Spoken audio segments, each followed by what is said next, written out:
네, 안녕하세요. 주님의 귀한 안식일입니다. 네, 성도님들은 가장 편하고 행복하다고 느끼는 순간에, 그렇게 만족스러운 순간에 그곳을 떠나 다른 곳으로 가야 했던 적이 있나요? 네. 저는 매 명절마다 집에서 가만히 쉬고 싶은데 부모님은 친척집에 방문해야 한다 하셔서 언니와 저는 입술을 삐쭉 내밀고서는 차에 올라타고는 합니다. 왜냐하면 언니와 제가 느끼기에는 친척집에서 맛있는 밥을 먹는 것도 좋지만 편안한 내 집에서 편안한 사람들과 조금 조촐하고 간단하게 밥을 먹는다 할지라도 그것이 마음은 더 즐겁기 때문입니다. 비록 명절에 어른들을 찾아뵙는 것이 도리인 줄은 알지만 겉으로 표현할 수 없는 제 본심은 그저 집에서 가만히 남 눈치 볼 것 없이 빈둥빈둥 하는 것이 편한 건 사실입니다. 사람은 본능적으로 자신이 오랫동안 지낸 곳에서 벗어나는 것을 심적으로 두려워한다고 합니다. 때문에 학교 다니는 학생들의 입장에서는 전학을 자주 다닌다거나 이사를 자주 다니는 사람들에게는 스트레스와 불안함이 굉장히 크게 나타난다고 합니다. 또한 운동선수들도 자신이 매일같이 운동했던 곳에서는 잘만 나오던 점수가 올림픽 때에는 낯선 나라의 환경과 낯선 시차, 그리고 낯선 사람들 앞에서 시합을 해야 되기 때문에 적응이 안 돼서 평소보다 점수가 안 좋게 나오는 경우도 허다하다고 합니다. 그러나 이와 같이 낯선 것보다 익숙한 것을 편안하게 여기고 좋아하는 우리들을 각성시키는 사건이 성경 말씀에 등장합니다. 성경 창세기 12장 1절로 3절입니다. 창세기 12장 1절로 3절입니다.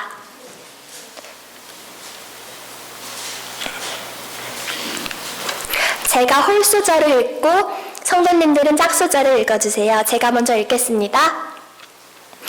여호와께서 아브라함에게 이르시되 너는 너의 본토 친척 아비 집을 떠나 내가 너에게 지시할 땅으로 가라.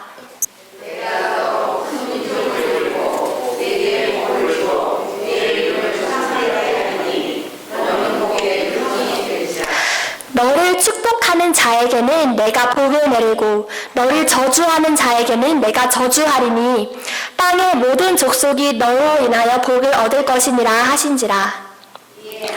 네.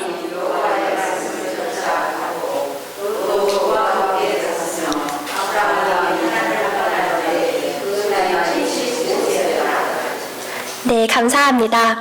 오늘의 말씀 제목은 여행의 묘미는 익숙함을 버리고 낯선 곳으로 떠난다는 것입니다. 75년간 아브라함이 살았던 이 지역은 당시 최고의 문명을 자랑했던 메소포타미아 지역입니다. 옛적부터 문명이 발생했던 곳은 큰 강을 흐르는 지역 중심으로 발생했습니다.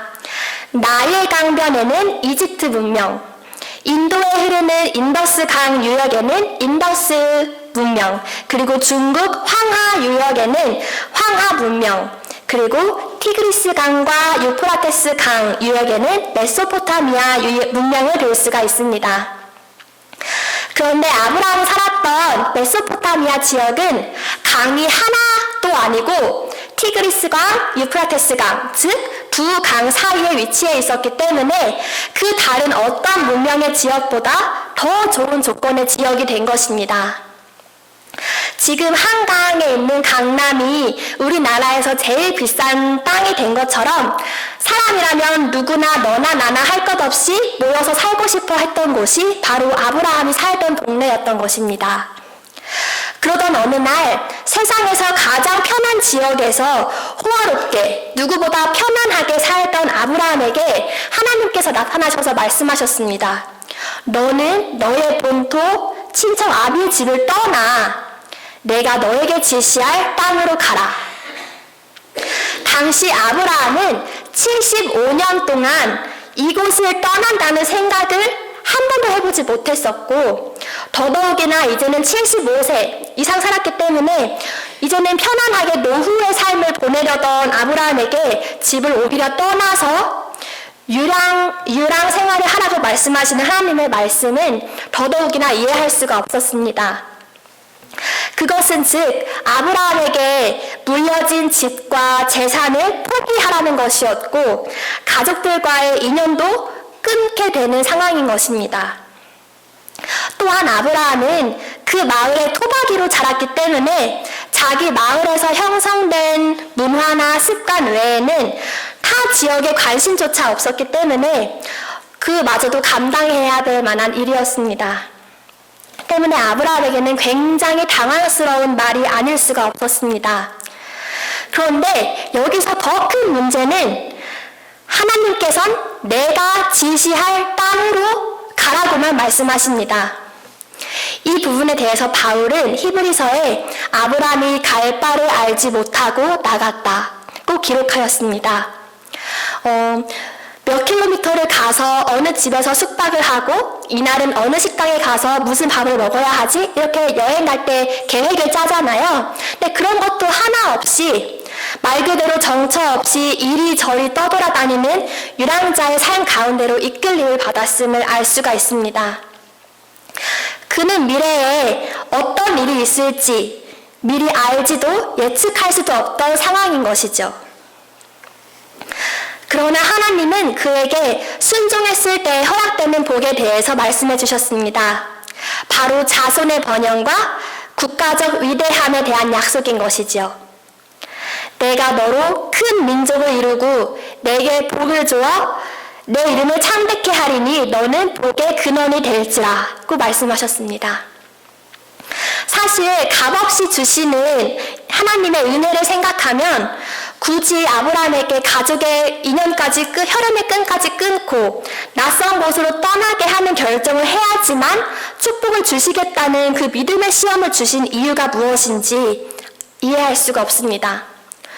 또한 왜 하나님은 아브라함의 희생을 요구하시는 것인지 답답하고 명령을 지켜야지만 그 약속을 받을 수 있는, 하나님의 말씀을 들어야지만 그 축복을 받을 수 있는 그 상황에 이해할 수가 없었습니다.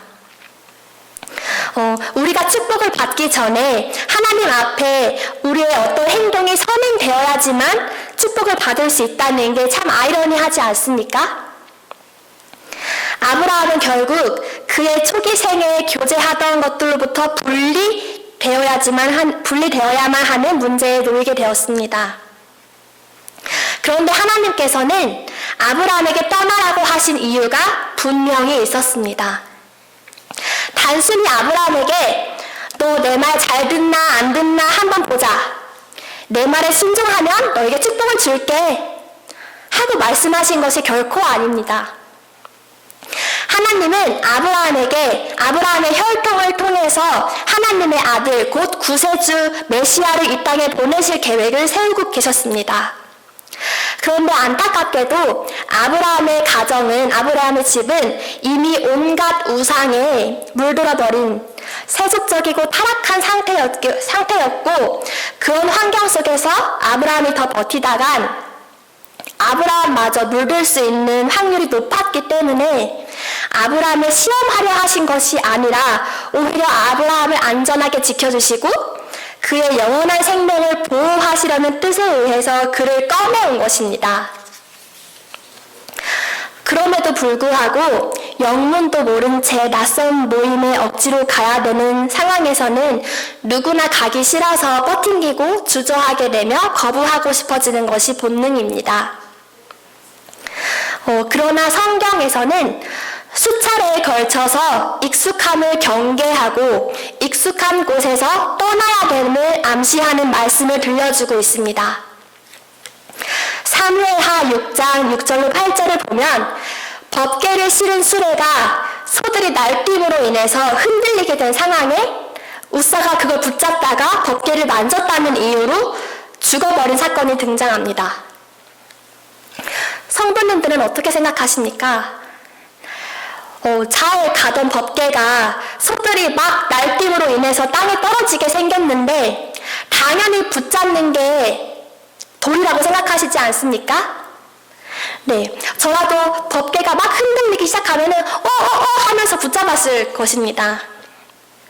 그러나 하나님께서는 법궤를 지키려던 웃사를 오히려 죽이시는 장면을 통해서 저는 당황스러움을 솔직히 감출 수가 없었습니다. 그러나 이것은 익숙한 것을 경계해야 한다는 하나님의 말씀입니다. 민수기 4장 15절 말씀에 따르면 성물을 만지지 말지니 죽을까 하노라 하고 이미 경고의 말씀을 주셨습니다. 또한 법궤는 고핫 자손이 어깨에 메고 이동을 해야지 수레로 이동하는 것 자체가 하나님의 말씀을 어긴 것입니다. 애초에 소가 그 법궤를 이동하는 그런 수레에 실으면 안 되는 것인데 그렇게 이동함으로써 발생된 상황인 것이죠. 이 웃사는 아비나답의 아들입니다. 법궤가 아비나답의 집에 20년 동안 있으면서 20년 동안 아비나답의 집에 법궤가 있었는데 처음에 법궤가 자신의 집에 왔을 때에는 경건함과 거룩함과 막 마음의 떨림이 그 가정의 분위기를 지배했을 것입니다. 어떻게 법궤가 나의 집에 올 수가 있지? 하면서 항상 막 새롭고 떨리고 감출 수 없는 그런 거룩함이 그 집엔 가득했을 것입니다. 법궤를 감히 바라보지도 못하고 조용조용 대화를 나누며 기도하고 말씀을 보았을 것입니다. 찬양함이 가득한 분위기를 만들었을 것입니다. 또한 매일 각성하는 마음으로 깨어서 주 앞에 서 있었을 것입니다. 그러나 1년, 2년, 3년, 5년, 10년, 15년, 20년 이렇게 시간이 흐르면서 법궤가 내 집에 있는 것에 대해서 익숙해져서 법궤가 있는지 없는지 의식조차 사라지고 잡담을 나누거나 험담을 나누거나 무례한 행동을 그 앞에서 스스럼 없이 행하기 시작했을 것입니다. 그렇게 법궤를 메고 이동하는 그 수단에서도 하나님의 말씀을 따르지 않고 편한 방식으로 수레를 메고 이동을 한다든지 법궤가 떨어질 것 같은 그 순간에도 하나님의 말씀에는 아랑곳하지 않고 괜찮다는 듯이 내가 20년 동안 같이 있어봤는데 그거 괜찮아, 별 상관없어 하는 그런 익숙한 마음으로 그 법궤를 붙잡으려 했던 것입니다. 그래서 사실 웃사가 그 법궤를 지키려고 했던 그 행동은 정말 그 법궤를 안전하게 지키고자 했던 그 마음보다 그 법궤는 괜찮아, 내가 20년 동안 같이 있어봤는데 내가 만져도 괜찮아 하고 익숙했던 그 마음에서부터 비롯된 행동인 것입니다. 또한 마가복음 5장에 보면 12년 동안 혈루병으로 고생하던 여인이 예수님을 만짐으로 그 단 한 번의 만짐으로 고침을 받은 사건이 기록되어 있습니다.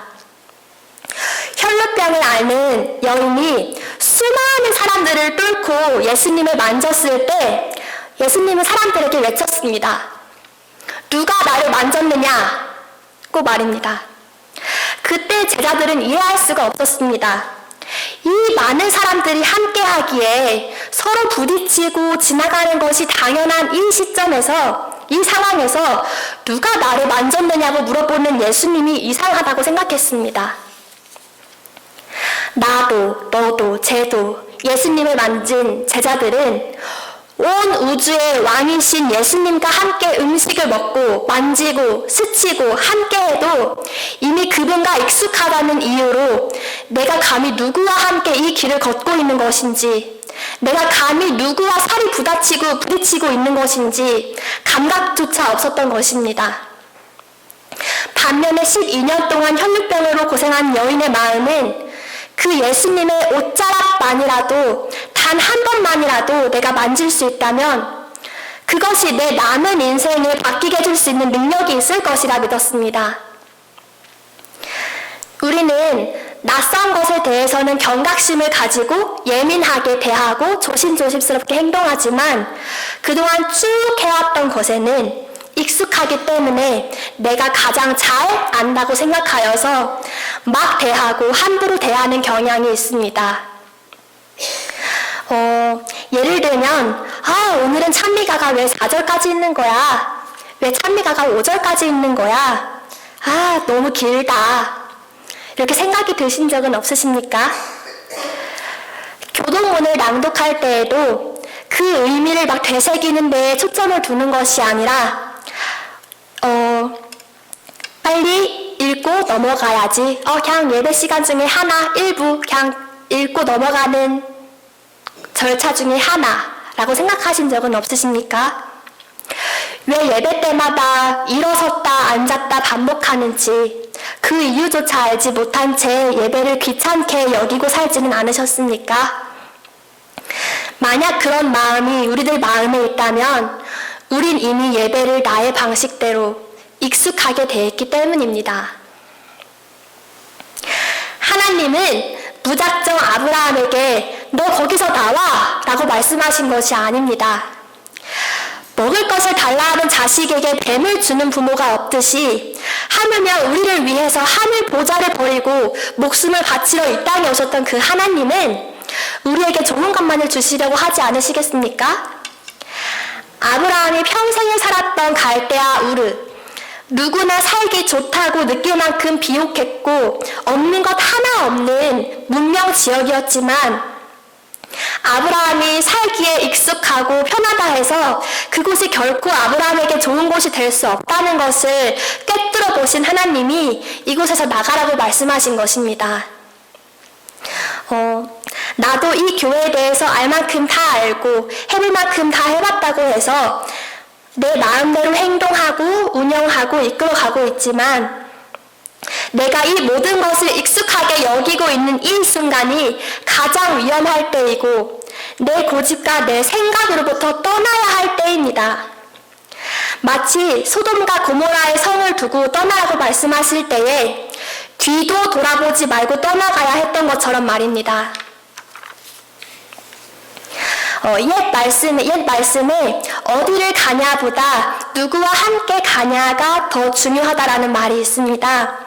저는 그 말에 개인적으로 공감하는데요. 제가 그 어떤 비싸고 값진 경험을 한다 할지라도 나와 함께하는 사람이 누구냐에 따라 그 경험의 선호도가 달라집니다.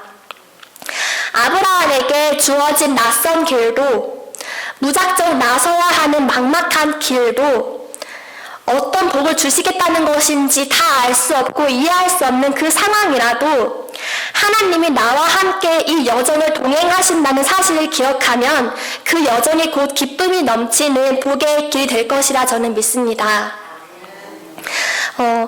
이 말씀을 들은 아브라함도 세상에 둘도 없는 친구가 생겼다고 생각하지 않겠습니까?